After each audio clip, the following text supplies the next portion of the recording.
Good evening and thank you for joining us for KREM 2 News 10 at 10, where we give you more news in less time.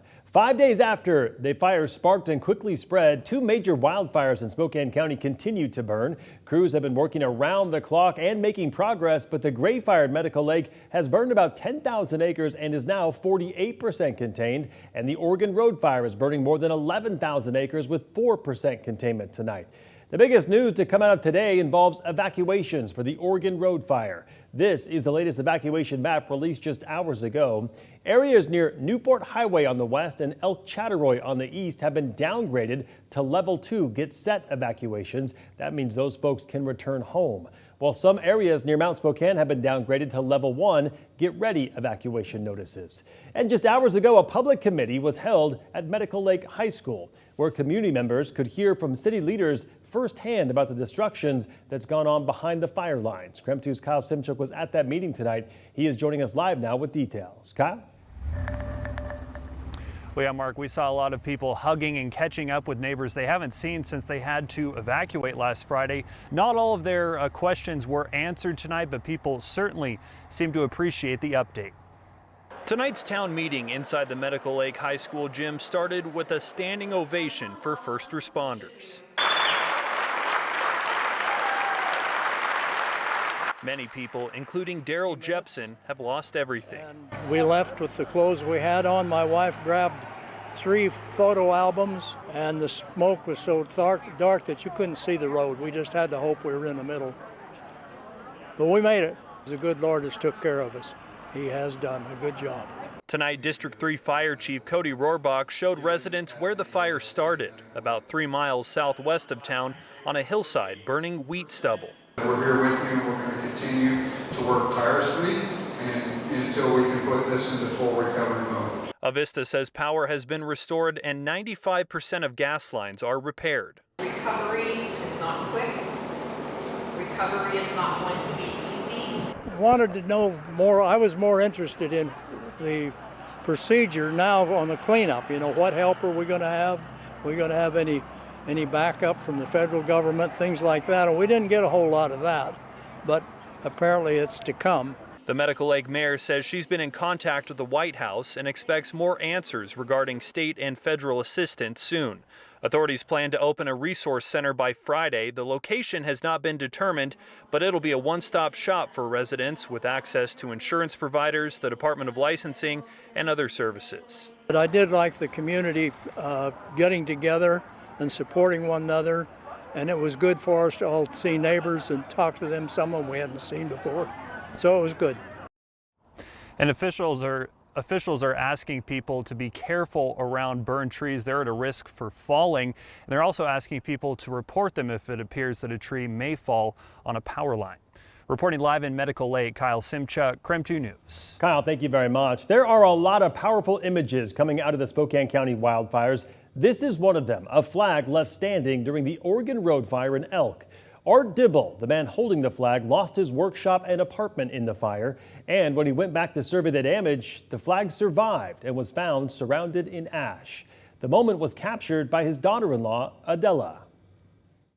I just thought like it was a symbol of hope, it made me feel good, so I felt like sharing it would make others feel good. After the photo blew up online, other people were so touched, one man even bought a new flag for Art Sr. to put back up. Meantime, this is a photo of one of the people accused of burglarizing homes in the Gray Fire evacuation zone, 38-year-old Matthew Parsons. The Spokane County Sheriff's Office says he and 37-year-old Diane Guerrero were arrested on Monday. Both are from Tacoma, and deputies believe they posed as firefighters to access homes that people were forced to flee. The pair are expected to be arraigned next Tuesday on charges of burglary. And coming up tomorrow, our very own Tom Sherry is going to be here cooking up for our crew here at the station. And while he's cooking dinner for us, well, he'll have a special message on our Help to Northwest campaigns to raise money for our local Red Cross. So be sure to join us on KREM 2 News at 4, 5, and 6 tomorrow. All right, let's talk weather. We saw clear blue skies today for the first time in several days, and with it comes warmer temperatures. Eventually, that is. Let's get straight to Chief Meteorologist Jeremy Legoo talking about a warm-up. Jeremy? A bit of a warm-up in the days to come. Right now, we sit at 60 degrees with a dew point of 44. Get this, that puts our relative humidity at 55%. That is huge Seriously, it is absolutely huge. That moisture in the atmosphere makes all the difference, but as wind dies down, our risk of fire spread just gets a little bit lower. Also, check this out. Air quality, 31, much better than it has been. I think as we head into Thursday, we will see a light haze return, but overnight, it is going to stay good. Seriously, it's a open the windows and breathe some fresh air kind of night. Trust me on that one. Stays that way through much of the day tomorrow. And then I think kind of tomorrow afternoon, tomorrow evening, you see a light haze return to the atmosphere. If our air quality dips, it drops to moderate, and that's about it. Chance of showers kind of tomorrow afternoon. It's mostly in the mountains. I don't think we get much outside of the mountains, and I don't think we get much of anything other than clouds here in Spokane. A few clouds kind of move in, then they move out, then temps on the rise. Over the weekend, we're back in the 90s across much of the inland Northwest. So the chair votes aye. The motion passes. Colton Boyle is the new general counsel for the college. Congratulations, Colton Boyle. Just in, the North Idaho College Board of Trustees has voted to appoint Sandpoint-based attorney Colton Boyle as their general counsel. After more than an hour of discussion and some appeals, the vote passed. That decision was tabled at a previous meeting. Boyle was up against a Spokane-based firm called Stephen Clay. Board members also made one thing clear tonight: a misstep on their part could result in a loss of accreditation. Right now, the school still remains under sanction while it works to get back into good standing. KREM 2's Whitney Ward sat down with NIC President Dr. Nick Swain to find out what it will take and why the fight isn't over yet. It's been almost 7 weeks since NIC was told it would not lose its accreditation, at least not yet.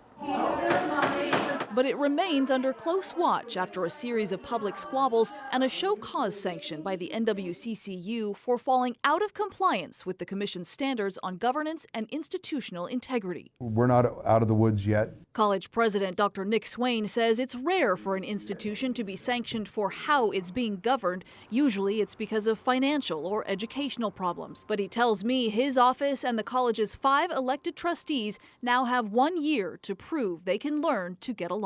What is your relationship like now with the trustees? Is it functioning?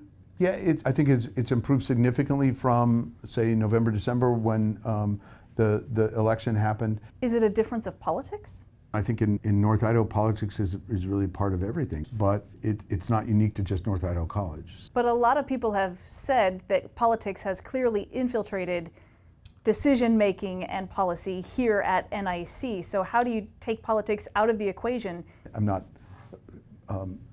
liberal or conservative. I'm just trying to, how do we make this the best college possible for our community? Dr. Swain has only been in the president's office for 2 years. After less than 6 months on the job, though, trustees abruptly placed him on administrative leave. But instead of walking away, Swain fought back in court. And in June of this year, a judge ruled in his favor, telling trustees Swain must be permanently reinstated, which he was less than 3 months ago. Why do you want this job? Well, I came here to be the president, so it's important to the community, it's important to the state, and so I'm a product of Idaho, and I don't quit just because it gets hard. How do you continue working with a board that has made it very clear they don't want you here? It may have been easier if I just walked away for them, but I think we're okay. We'll figure it out. And they'll have to. The NWCCU has given the college until April of 2025 to get back in good standing and correct 18 key points. Things like continuing training for the president and the trustees, resolving the issues that led to a no confidence vote by faculty and staff, and resolving current litigation. If they fail, NIC could still lose its accreditation. We have to really focus on really doing the right thing. Among the first decisions trustees will have to make moving forward is to choose a new attorney to represent them in several of those pending lawsuits.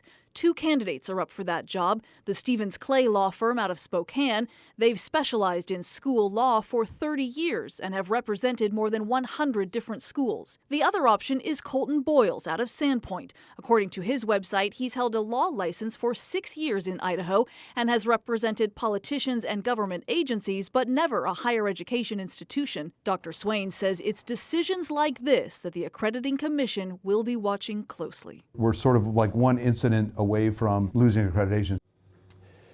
Again, that was Whitney Ward reporting. The board just tonight voted to appoint Colton Boyle as their counsel. For a full breakdown of everything that has been happening at NIC, just head to our website. That's KREM.com.